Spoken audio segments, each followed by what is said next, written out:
Media recognition from Bloomberg, Reuters, recycling trade publications. Patented process for 100% recovery of critical metals, including cobalt, lithium, nickel, manganese, aluminum. American Manganese is focused on recycling lithium-ion batteries for electric vehicles. American Manganese trades on the TSX Venture, AMY, the US, AMYZF, and Frankfurt 2AM. For more information, visit AmericanManganeseInc.com or phone me, Larry Ray, at 778-574-4444. You're listening to HowStreet.com radio, available online at TalkDigitalNetwork.com. Welcome to HowStreet.com radio, the online source for market opinions. Here is Jim Goddard. My guest is Rick Ackerman, editor of the newsletter Rick's Picks, his website rickackerman.com. Happy New Year, Rick. Hey, Happy New Year to you, Jim. Here in 2020, or about to go into the new year, what do you think is the most promising thing that people might be able to invest in and make money? Believe it or not, I may be back to treasuries. I think that we have to stick with the low-yielding things that you look at and say, geez, I can't afford to have my money there. But I think everything else is so pumped up right now that you need to look at things that are either overlooked or stuff like T-bonds, where you've got a shift in consensus that says, hey, the big capital gains from price appreciation in bonds is over. We're going to be looking at inflation. I don't think so. We may see a blip in inflation, but I don't think it's going to go anywhere. And to the extent that it pushes bond prices down for a while, I would take that as a buying opportunity. Do you think the U.S. will drop interest rates further, or are they as low as they're going to go? Well, the Fed has kind of stepped back, and I think we'll see the markets essentially dictate where rates go, and I do think they're headed lower. I just don't see this outbreak of inflation that seemed to be having its vogue in the fourth quarter of 2019. A lot of long-term bond bulls, and by long-term I'm talking about 3 decades. A couple of the notable ones have said this may be it for the great bond bull market, but I still think we've got more mileage, and it could be the mileage that we get could increase somewhat if we're headed into an economic slowdown or worse. Gerald Celente from the Trends Journal on a show that we ran a couple of weeks ago said, when I asked him, do you think 2020 will see a recession? And he says, no, I don't think so. I think somehow they can keep it up in the air, but 2021 may become a super recession that could make the 1930s look like a picnic. Well, that's interesting. I know he's been a pretty vocal perma-bear, and he certainly, in terms of what he sees, it's a relatively bearish scenario. Not as bearish as some of the ones that I hear from my pen pals that I've made over the years. I've got one who was calling for seismic dislocations all over the planet, earthquakes and volcanoes and things, 2 world wars, famine and disease that kill billions of people on Earth, but so we're relative optimists when we talk about 2021 seeing something worse than a recession.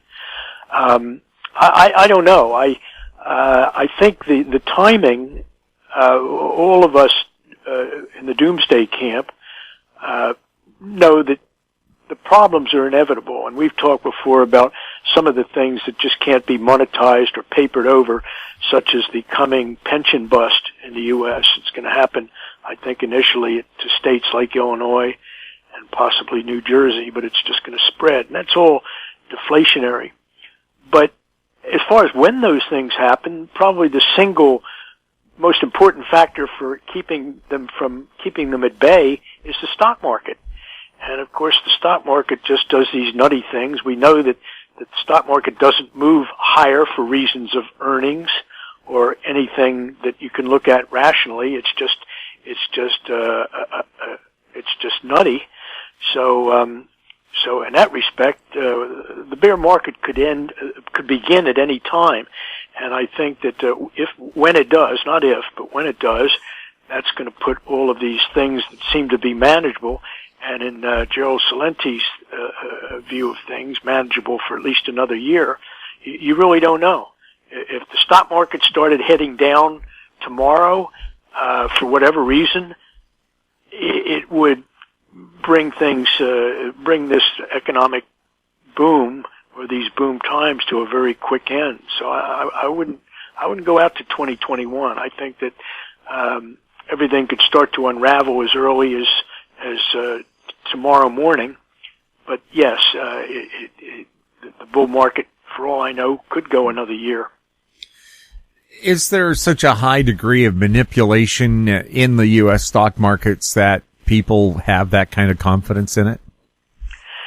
Well, there's not. So there's manipulation in the short term, really, and we see that all the time. But I think the bigger picture, the fact that the stock market is just an irrationally exuberant creature, it's not a manipulation. It's simply the kind of an inexorable flow of global money. It's got to go somewhere, and the consensus is, hey, let's put it in stocks. So you might say that the system is gamed. It's been manipulated to provide inexhaustible leverage to buy stuff, to buy financial assets in particular. So but in a way, we're sort of manipulating ourselves. You know, if you add up the numbers and say, well, where does this all lead? What's the end game? It don't look pretty. With the hands of the government, the non-QE QE that's been going on, do you think that'll continue in the new year? Well, it's kind of locked in, you know. The government doesn't, the Fed doesn't really call it QE. Generally, we're talking about the Federal Reserve purchasing Treasury bonds, notes, longer-term stuff, but they are effectively in the shorter-term paper right now, using it to monetize, to keep the system as liquid as possible. So whether they call it QE4 or not, that's what we're in. Europe with zero and negative interest rates, do you think they'll come back to actually having an interest rate that pays you something?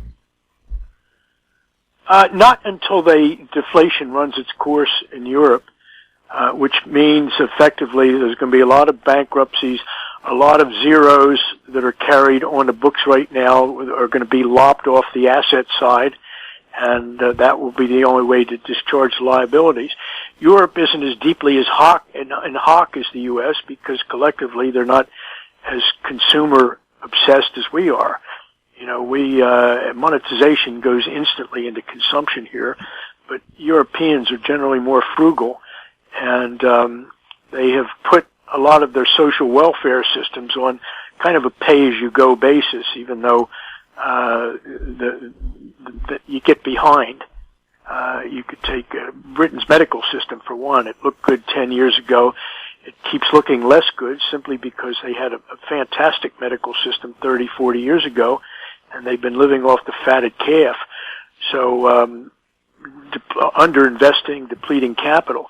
So I think that's happened on a grand scale in Europe. They've got all these social welfare obligations, and everything seems to be going well there, but it's the same as the U.S. Things seem to be going well here because, well, the stock market is trading near record highs, and that colors perceptions.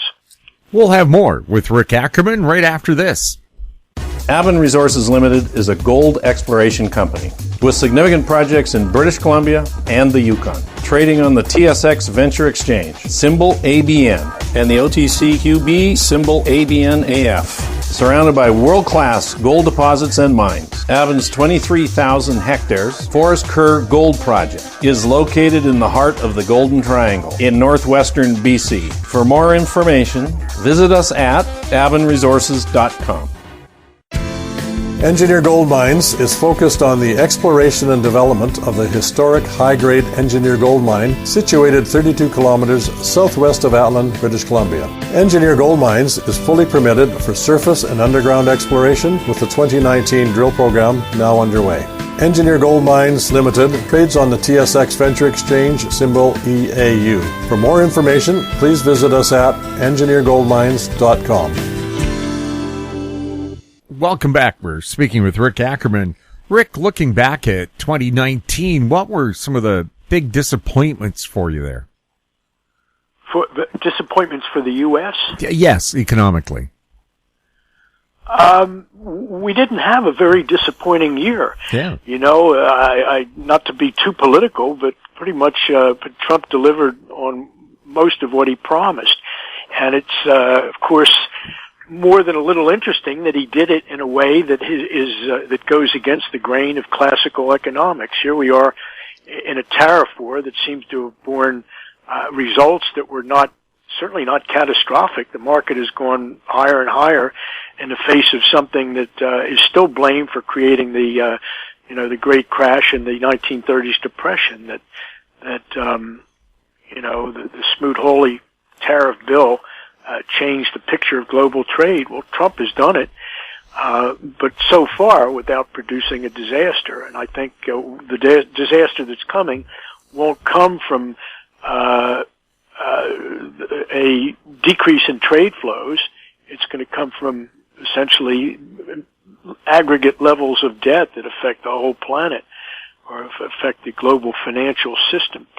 So I don't know. I just don't. 2019, you could look back and say that if there was any big disappointment, it was to that 20% of the voters who suffer from Trump derangement syndrome, who are very disappointed that they weren't able to get rid of Trump.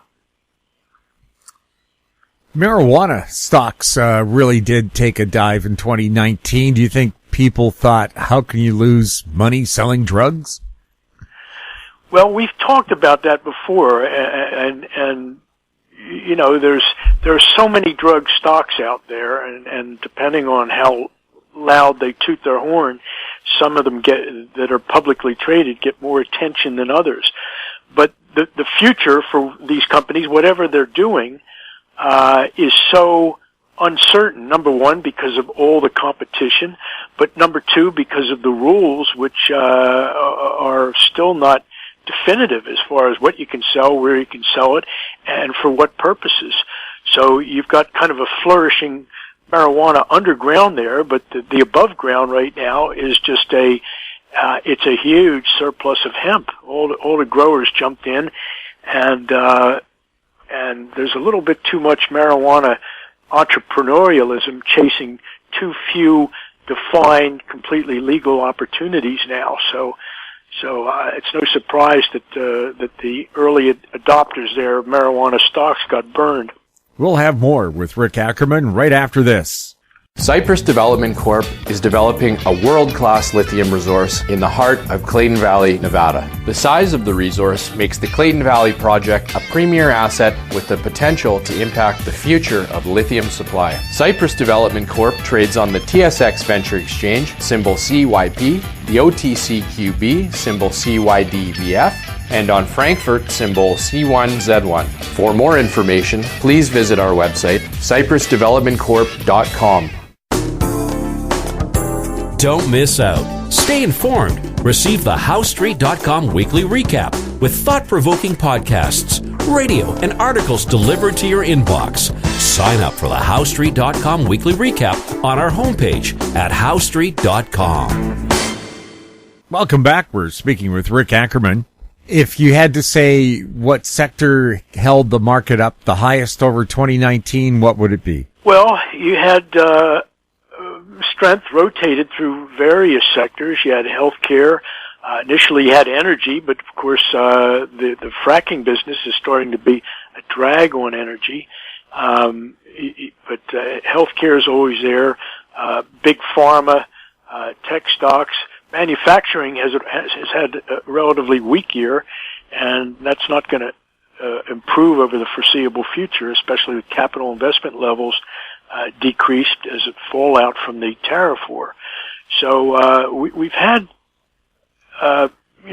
strength spread across a number of sectors, and including well, retail is weak, of course, but you've got so much focus on the few retailers who are selling stuff like Amazon that it compensates, and in a public relations sense, it more than compensates. You think, everybody's buying, just that they're doing it online, and nobody really is caring too much about all the storefronts that are shutting down. If there was any one way to characterize 2019, could it be the year of stock market expansion and high employment? Yeah, everybody who wants a job, I guess, has got one now, and it's just been at least outwardly a banner year economically. I always have reservations when I say that because, again, capital investment levels have fallen, and I think there's a much too heavy concentration of capital in hot air stocks like Uber and even Facebook, Google. There's just too much money in a relative handful of stocks. So I don't see that as a healthy economy. But to the extent that it is sustaining full employment right now, I guess you can say we had a great year. If you were going to characterize it broadly, well, the global economy, led by the U.S., did pretty well, even with some weakness developing in Europe and even in China. And politically, it was a tough year for everybody.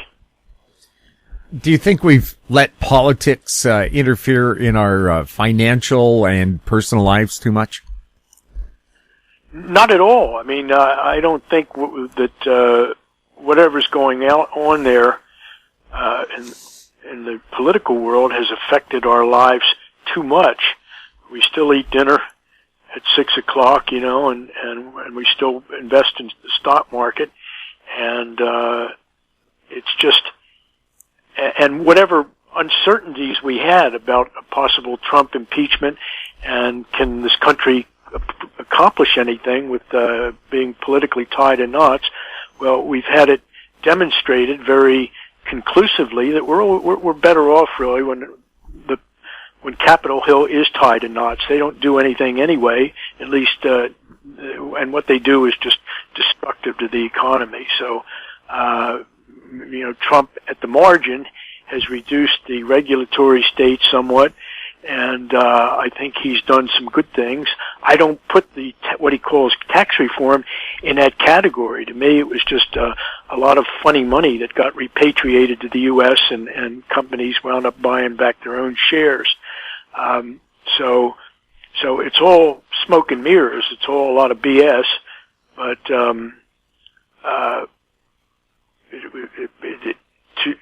outwardly, it seems to be working. Rick, all the best in the new year. Same to you, Jim. I hope that it's a good year for all of us, and that we, whatever was ailing us in the past year, maybe we can get past some of it. And of course, there's no reason to go into the new year with pessimistic on the basis of what was sustained in 2019. My guest has been Rick Ackerman, editor of the newsletter Rick's Picks. His website, rickackerman.com. If you have any questions for Rick or any of our other guests, you can send them to info@howstreet.com. Our YouTube channel is Talk Digital Network. Find us on Twitter @HowStreet. We're also on Facebook. I'm Jim Goddard. Happy New Year, everyone. Comments made on HowStreet.com radio are an expression of opinion only and should not be construed in any matter whatsoever as recommendations to buy or sell any financial instrument at any time. Available online at TalkDigitalNetwork.com. HowStreet.com radio is a production of HowStreet Media Incorporated.